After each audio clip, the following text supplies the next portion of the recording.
আসসালামু আলাইকুম everyone, welcome back to my channel Mahima cooking house. আজকে বরাবরের মতো আবারও আপনাদের সামনে একটি নতুন রেসিপি নিয়ে হাজির হলাম। আজকে আমি আপনাদের সামনে তৈরি করে দেখাবো মটরশুঁটি আলু দিয়ে মাছ ভুনার এই অসম্ভব মজাদার রেসিপিটি।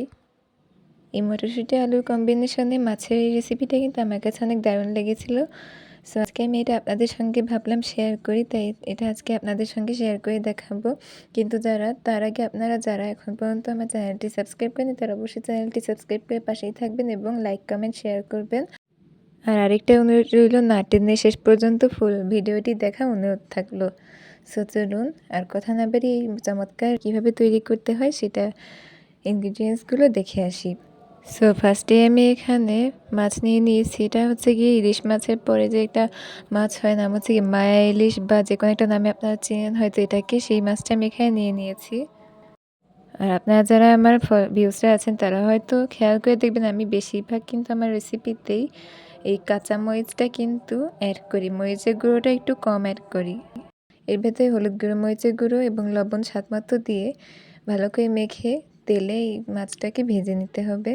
মাছটা এদিকে ভাজতে থাকুক, ততক্ষণ আমি আপনাদের একটু দেখাই। আমি এখানে যে মটরশুঁটি আপনাদের সঙ্গে আমি এটা হয়তো শেয়ার করেছিলাম, এই মটরশুঁটি আমি সংরক্ষণ করে রেখেছিলাম ডিপ ফ্রিজে, সেটা আমি নিয়ে নিয়েছি কিছুটা পরিমাণ। আর এখানে আলু একদম ছোটো ছোটো চৌকো চৌকো করে কেটে নিয়েছি।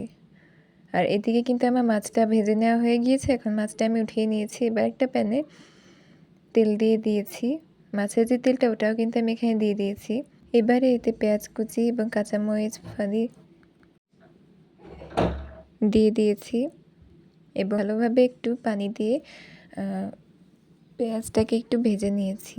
এরপরে আমি এখানে হলুদের গুঁড়ো 1/2 চামচ পরিমাণ, মরিচের গুঁড়ো, রসুন বাটা 1 চামচ পরিমাণ দিয়ে একটু ভালোভাবে মশলাটাকে কষিয়ে নিচ্ছি।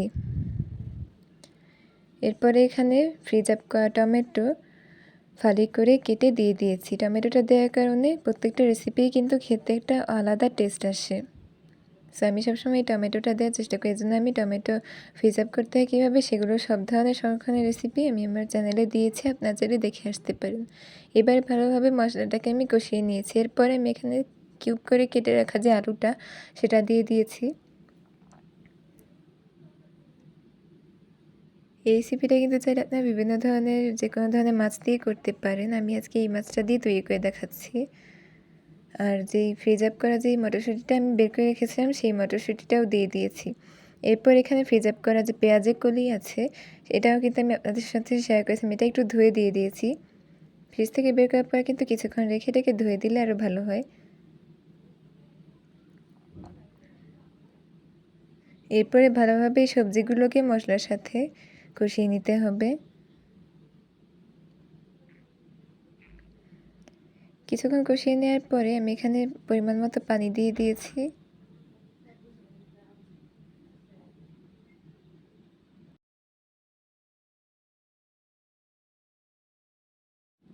পানি দিয়ে দেওয়ার পরে কিছুক্ষণ পরে আমি এখানে যে ভেজে রাখা মাছ সেটা দিয়ে দিয়েছি উপর থেকে। আর এই রেসিপিটা কিন্তু ভাত, গরম ভাত, পোলাও এগুলোতে কিন্তু খেতেও দারুণ মজা লাগে।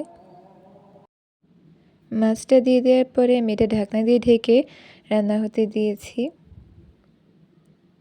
রান্না হয়ে যাওয়ার শেষ মুহূর্তে আমি আপনাদেরকে দেখিয়েছি, দেখতেই পাচ্ছেন একদম ভাজি ভাজি হয়ে গেছে। এরপর আমি এটা একটা প্লেটে ডেকোরেশন করে নিয়েছি।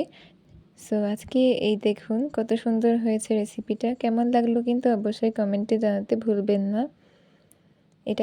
এই রেসিপিটা কিন্তু আমার কাছে সবচেয়ে ভালো লেগেছে।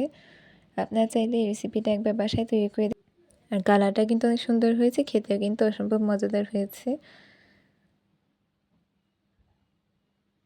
সো আজকে আমার এই ভিডিওটি কেমন লাগলো অবশ্যই জানাবেন এবং যারা এখনও চ্যানেলটি সাবস্ক্রাইব করেনি তারা অবশ্যই আমার চ্যানেলের পাশেই থাকবেন এবং ভালো লাগলে লাইক কমেন্ট শেয়ার করবেন।